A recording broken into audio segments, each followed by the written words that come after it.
specific magical intention. So they kind of operate as like antennas. They're like fixed forms that attract very specific energies when they're properly activated. So that's kind of like just what these are that I'm walking you through today.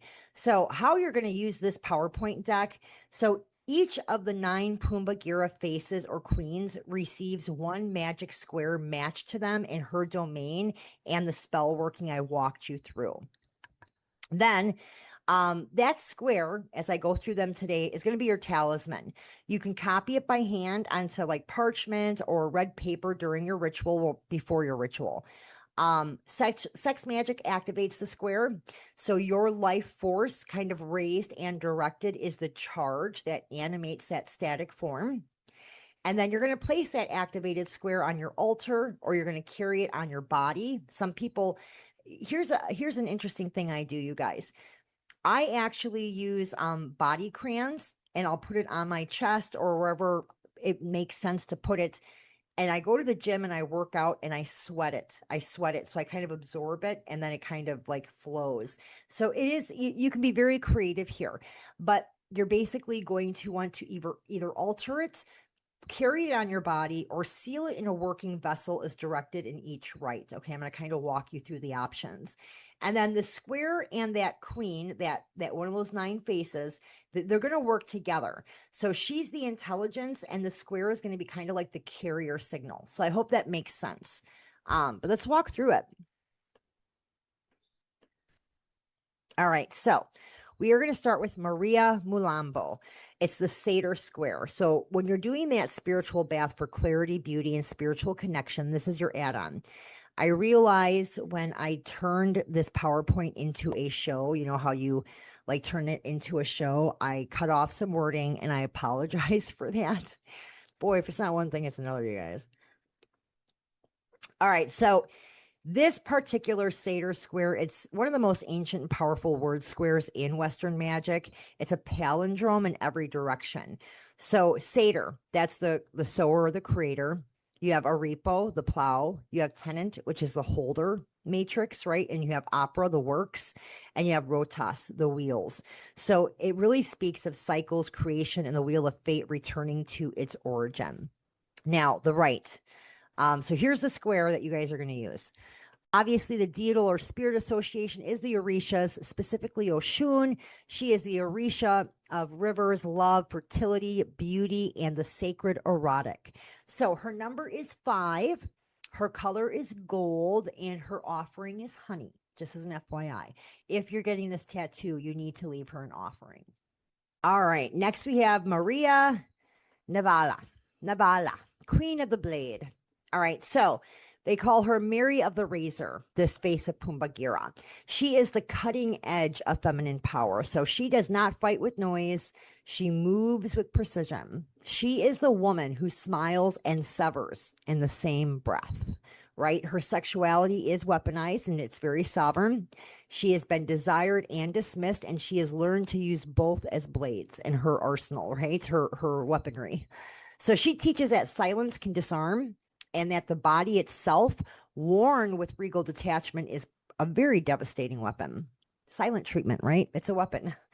So her domain, silencing, for sure. Silencing works, silencing enemies, severing toxic ties, connections, cutting through deception, for sure. Exposure works. So protecting against gossip, kind of, she's the victor. So any kind of victory works, where you need to defeat something or someone. She is the one that you want to call in. All right, her colors are black and silver. Her offerings, a small blade or razor, kind of ceremonially dedicated beforehand. Black candles, red pepper, rum, black salt, thorned roses, and strong tobacco. Her sacred day is Saturday at midnight. Her planetary association is both Mars and Saturn, which makes sense, right, guys? And the assigned spell I'm going to walk you through for her is to silence rivals or gossip with that regal detachment. You're going to write the name or the initials of your rival, the gossip, whoever's doing the gossiping, or whoever the hostile person or has that hostile voice. You're going to write their names or initials on black paper with red ink. I like Dove ink if you can find it. Legitimate Dove ink is sometimes hard to find, or Dragon's Blood ink. You're going to fold it away from you 3 times. You're going to set a black candle on top of that folded paper. You're going to surround it with black salt and that thorned rose stems, okay? You're going to pour rum around the base, not over the paper. You're going to call Maria Navala, Queen of the Blade. You who cut what needs severing, I call you to this working. Silence what speaks against me. Let my reputation stand sovereign. When you feel that regal charge fully in your body, you're going to speak out loud. What is spoken against me finds no purchase here. I am sealed. I am sovereign. Maria Navala walks before me. You're going to take that folded paper. You're going to bury it at a crossroads, or you're going to burn it. Okay. I prefer burning, but to each their own. And then the working is complete. Now the sex magic add in here is you're going to stand before a mirror in candlelight. Look at yourself with absolute authority. This is the regal detachment that she embodies. Okay. So touch your own throat, the seat of your voice, your reputation. Then move your hands down your body in a very slow, self-honoring gesture. You want to generate heat and dignity at the same time. This is not vulnerability, okay? This is a sovereign display of your own power. Dress yourself in something that you feel powerful in, or nothing at all. You can be nude for this. You're going to call out to Pumbagira Sete Seis, Queen of 7 Skirts, who spins between all worlds. Let me feel each of your 7 veils fall across my skin. Now, you're going to move through 7 activations. There's 1 for each energetic body. So the first one would be stomping your feet 3 times. That's your physical body activation. The second activation is placing your hands on your heart so you can feel it fully. The third is touching your sacral center with both palms, and you want to breathe heat into it. The fourth is touching your throat and humming 3 notes. The fifth is pressing fingers to the third eye. And the 6th is reaching your arms overhead. And then you had the 7th, which is opening palms to the room. So that's your 7 activation points. So now when you finally kind of release or choose not to, visualize a column of light rising from your body through all 7 centers simultaneously. You are now magnetized. You're going to dress with intention. You're going to enter your ritual, your room, your encounter, whatever you're doing. And Sete Seis is going to walk in there with you. Now, the sex magic add-on, which I kind of skipped over here, I apologize. Once all 7 centers are awake, you can kind of begin to build arousal very slowly and deliberately. You don't want to rush this. This is kind of like the energy that charges all 7 bodies at the same time. So you're going to hold that arousal at the high. Next, we have Rosa Caveira. Okay, Rose of the Skull, Queen of the Dead. So oftentimes, she's just going to be a reference as Rose Skull. She's the face of Pumbagira, who lives at the intersection of Eros, love, and Thanatos, death. Okay, love and death. So she is typically depicted as a skull adorned with roses. So she rules not just death, but love that transcends death, really.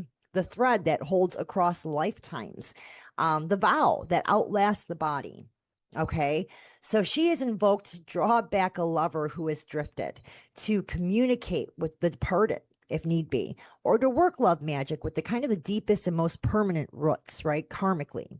So her domain is going to be ancestral communication, love beyond death works, drawing back the departed, right, and binding really across spiritual planes. So when we talk about her colors, white, red, and black, her offerings, that skull imagery, anything with that, red and white roses, cemetery dirt, rum. I would do 1 white and 1 red candle burned together, and then photos of the beloved that you are maybe doing the working on or for. Sacred days, Monday or Friday. Ideally, you're going to want to do this during a waning moon. You know, Monday is associated with the dead, Friday is associated with love. The planetary influences are going to be Moon and Pluto. And the assigned spell I'm going to walk you through is to draw someone back to you.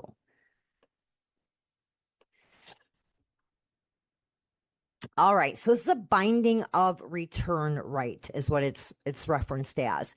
It kind of reawakens the soul thread between you and your specific person.